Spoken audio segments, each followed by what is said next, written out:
Энэ оны 4-р сард улсын хэмжээнд инфляцийн түвшин 10.1%-тай гарлаа.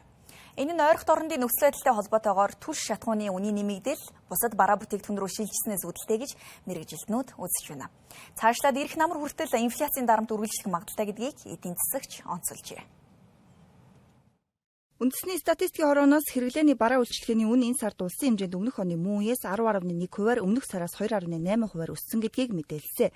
Ингэхдээ улсын хэмжээнд барааны бүлгийн үн 10.9%-аар, үйлчлэгээний бүлгийн үн 7.6%-аар, хүнсний бүлгийн үн 19.3%-аар, хүнсний бус бүлгийн үн 6.4%-аар өнгөрсөн оны мөн үеэс тус өссөн үзүүлэлттэй байна. Улмаар 2025 оны мөн үед инфляцийн түвшин 8.6% байсан бол энэ сард 10.1% болж өсөлтийн урд 1.51%-аар өсжээ. 4 сарын инфляц бол 10.1%-тай гарсан байж байгаа. За үүнд гол нь нөлөөс нь бол хүнсний бүлэг. Энэ бол 53 орчим хувиар ихэд бол нөлөө үзүүлсэн. За бас нэг нөлөө үзүүлсэн бүлэг бол тээврийн бүлэг байж байгаа. За эдгээрийг одоо дотныг задлаад үзэх юм бол хүнсний бүлэг дээр хамгийн гол нөлөөллийг бол мах бүтээгдэхүүн үзүүлсэн байгаа. За тээврийн бүлэг дээр бол дизель түвшний үнийн нэмэгдэл гэсэн. Ерөнхийдөө олооросоо 2 төрлийн бүтээгдэхүүнээс энэ сарын инфляц өсгөдийг голлох нөлөөллийг бол үзүүлсэн.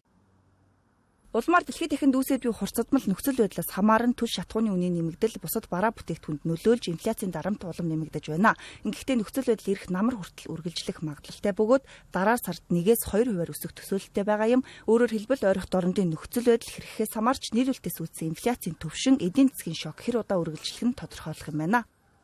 Монгол улсын хамгийн сул тал шатхуунаас 100% хамааралтай байна. Энийг хамаарлаа бууруулахын тулд бид нар алтан ширээ нефт босруулах үйлдвэрийн ажлын бүтээн байгуулалтыг эрчимжүүлж байна. Хангалттай харамсалтай сая гадаад зээлийн ашиглалтын хуультай холбоотой сая их хурлаас дэмжиг авах гончлаа. Дахин өргөн барьж байгаа. Шатхуунаа ямар ч байсан хамаарлаа багасгах, эрчим хүчээ хамаарлаа багасгах гэдгэл одоо тэргүүлэх хоёр том зорилт байна шүү дээ. 3 дугаарт хүнсний хангамжийн асуудал. Энэ 3-д ер нь дэлхийн бүх улс орнууд эрчим хүч, шатхуун, хүнс гэдэг дээр л төвлөрж байна.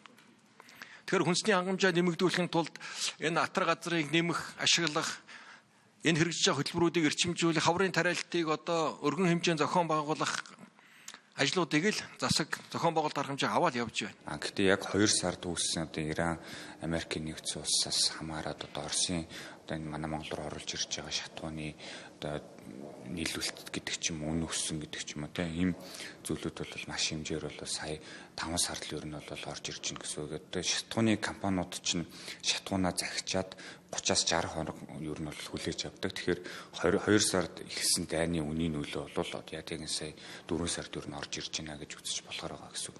За тэгэхээр одоо яг одоогийн байдлаар 5 сар хэд бол энэ дайн тусаагүй яг энэ шатхууны үн бол нэмэгдсэн хിവэрэ байна. Тэгэхээр хэдүүлийн нэг дахиад 2 сараар ухраагаад бодоод үзлээр 5, 6, 7 сарын инфляцийн түвшин бол яг одоогийн түвшнээс буурахгүй байх тийм үзэгдэл болно гэсэн үг. Тэгэхээр яг энэ 7 сар гэдэг чинь бас яг 100-ны эд дунд үе.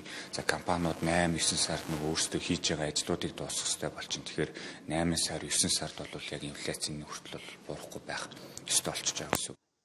Тэгвэл холбогдох байгууллагаас инфляцийн түвшин хязгаарлах хүрээнд бодлогын арга хэмжээ авч байгаа бөгөөд одоогийн нөхцөл байдлыг ажиглан цаашдаа алхмыг төлөвлөж байна.